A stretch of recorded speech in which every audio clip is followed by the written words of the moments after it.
সুপ্রিয় দর্শক, কাচ্চি বিরিয়ানি আমরা সবাই খুব পছন্দ করি, কিন্তু রিচ ফুড হওয়ার কারণে আমরা এটা সবাই খেতে সাহস করি না, খুব কমই খেয়ে থাকি। কিন্তু আমি এই কাচ্চি বিরিয়ানি রান্না করেছি তেল ছাড়া। সেক্ষেত্রে আমরা চিকেন তো প্রোটিন আমরা খাবই, এবং রাইস আমরা যতটুকু খাবো সেটা পরিমাণ করেই খাবো। সেক্ষেত্রে কাচ্চি বিরিয়ানি কিন্তু রিচ আর রইল না। মোগলাই খাবার, ট্র্যাডিশনাল খাবার সবই বলতে পারেন আপনি, কিন্তু রিচ কিন্তু আমি করিনি, যেটা রিচ বলতে আমরা আনহেলদি বোঝাই। তো চলুন দেখি কিভাবে এটি রান্না করেছি। আমি 500 গ্রাম বাসমতি চাল নিয়ে নিয়েছি। চালটা ভালো করে ধুয়ে আধ ঘন্টা আমি ভিজিয়ে রেখেছি। আর 1.5 কেজি মুরগির মাংস নিয়েছি। চাইলে আপনারা মাংস পরিমাণও বাড়িয়ে নিতে পারেন। আমি রানগুলোকে একটু কেচে দিচ্ছি। একটা কাঁটা চামচ দিয়ে কেচে দিলে সহজে মশলা ঢুকে যাবে। যেহেতু আমি তেল ব্যবহার করব না, তাই এক্ষেত্রে কিছু টেকনিক ব্যবহার করেছি যাতে কাচ্চি বিরিয়ানি রান্নায় টেস্টের কমতি না পড়ে।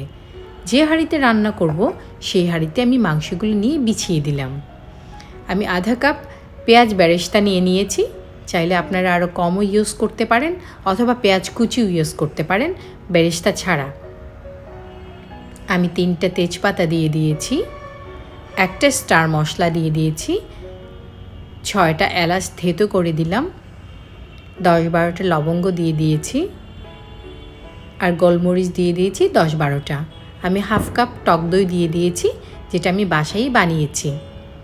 1 টেবিল চামচ লাল মরিচের গুঁড়ো দিয়ে দিলাম, 1 টেবিল চামচ জিরা গুঁড়া, 1 চা চামচ ধনে গুঁড়া, আর গরম মশলা 1 চা চামচ দিয়ে দিয়েছি। লবণ স্বাদ মতো দিয়ে দিয়েছি। গরম মশলাটাও আমি বাসায় তৈরি করেছি।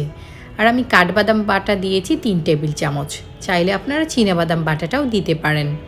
প্রথমে কিছুক্ষণ পানিতে ভিজিয়ে রেখে বেটে নিলে স্মুথ একটা পেস্ট হবে।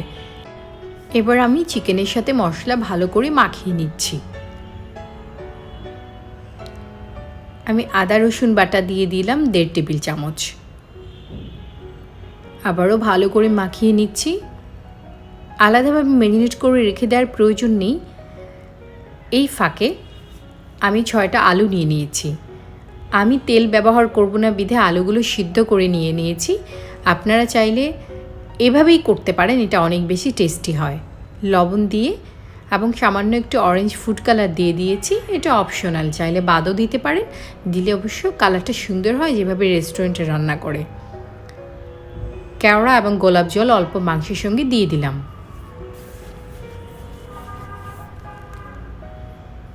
মাংসেও কিছুটা ফুড কালার মিশিয়ে নিতে পারেন। এবার আলুগুলো ফাঁকে ফাঁকে একটু দিয়ে দিচ্ছি।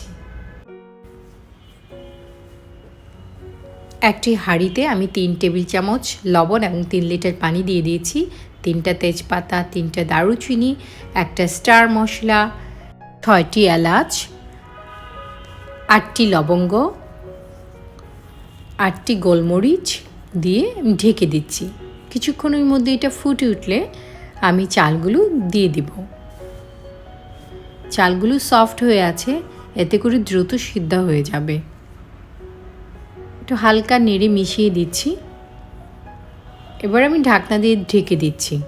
এটা আমি ঘড়ি ধরে 5 মিনিট রান্না করব। 5 মিনিটের মধ্যে এটা হয়ে যাবে। এর থেকে বেশি রান্না করার কোনো প্রয়োজন নেই। আমি চালগুলো একটু তুলে তুলে দেখছি ঠিক আছে কিনা। আপনি দেখেও বুঝতে পারবেন। আর প্রথম আপনি ঘড়ি ধরে টাইমটা মেনটেন করলে পরবর্তীতে এমনি আপনি বুঝে যাবেন। এর থেকে বেশি যদি সেদ্ধ করেন তাহলে চালগুলো ভেঙে যেতে পারে। চালগুলো সেদ্ধ হয়ে গেছে। এবার আমি পানিটা ঝরিয়ে নিব। এবার আমি মাংসে চালগুলো ঢেলে দিব। আমার ক্যামেরাটা কখনো অফ হয়ে গেছে আমি বলতেই পারি না। আমি অলরেডি চাল একটু ঢেলে দিয়েছিলাম, কয়েকটা কিশমিশও দিয়েছিলাম, তারপর আমি আবার তুলে নিয়েছি। আমি কয়েকটা বেরেস্তা দিয়েছি, খুব অল্প বেরেস্তা ইউজ করেছি, কয়েকটা কাঁচামরিচ দিয়েছি। এবার আমি বাকি চালগুলো ঢেলে দিলাম।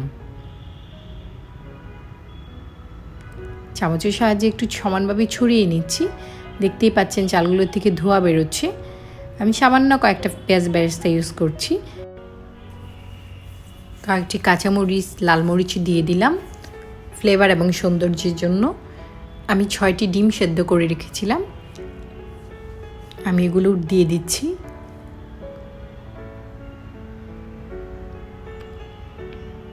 অরেঞ্জ ফুড কালার নিয়েছি, এটা অপশনাল, চাইলে আপনারা স্কিপ করতে পারেন, তবে দিলে একটা চমৎকার একটা কালার হয়।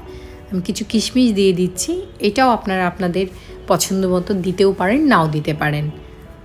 1/3 কাপ দুধ দিয়ে দিচ্ছি, চাইলে দুধের পরিবর্তে আপনারা ওই পানিটাও ব্যবহার করতে পারেন, চাল সিদ্ধ যে পানিটা। এবার আমি একটা ভেজা কাপড় দিয়ে এটাকে আমি পেঁচিয়ে দেব। আমার চ্যানেলে বিরিয়ানি রান্নার একটা রেসিপি আছে, কাচ্চি বিরিয়ানি রান্নার, সেটা আমি এভাবেই করেছি। আমি আটা ময়দার সিল ছাড়াই বিরিয়ানিটা রান্না করে দেখাই। এবার আপনি এটাকে হাই হিটে 5 মিনিট রান্না করবেন। 5 মিনিট পর এটা নামিয়ে নিয়ে তাওয়ার উপর বসিয়ে স্লো আঁচে এটা রান্না করবেন। আমি কেওড়া যে গোলাপ জল দিইনি, এটা দিয়ে দিলাম। আটা ময়দার সিল করলে অবশ্য আপনি এই সুবিধাটা পেতেন না। এভাবে আমি ঘড়ি ধরে টোটাল আমি 30 মিনিট রান্না করব।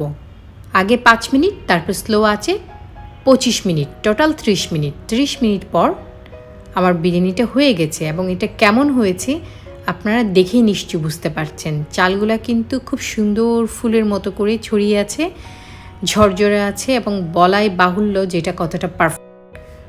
আটা ময়দার সিল দিয়ে এবং অনেক তেল দিয়ে ঘি দিয়ে রান্না করতে হবে এমন কোনো কথা না। আপনি চাইলে সহজে এটি বাসায় রান্না করতে পারেন, এবং খুবই স্বাস্থ্যসম্মত উপায়ে। আসলে বিরিয়ানি রান্না কোনো ব্যাপারই না। আমি সার্ভ করে দেখাচ্ছি, আপনারা দেখেন এটা কতটা পারফেক্ট হয়েছে।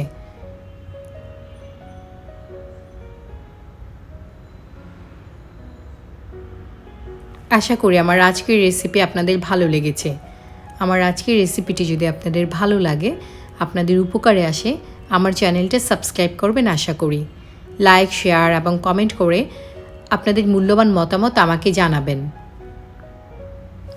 আর বেল আইকনটা বাজিয়ে দিবেন, তাতে করে সবার আগে নতুন ভিডিওটি আপনি পেয়ে যাবেন। কেউ ধারণাই করতে পারবে না যে আপনি তেল ছাড়া এটি রান্না করেছেন। খাবেন যখন ভালোটাই খান, রান্না হোক আয়ের মাধ্যম। আল্লাহ হাফেজ।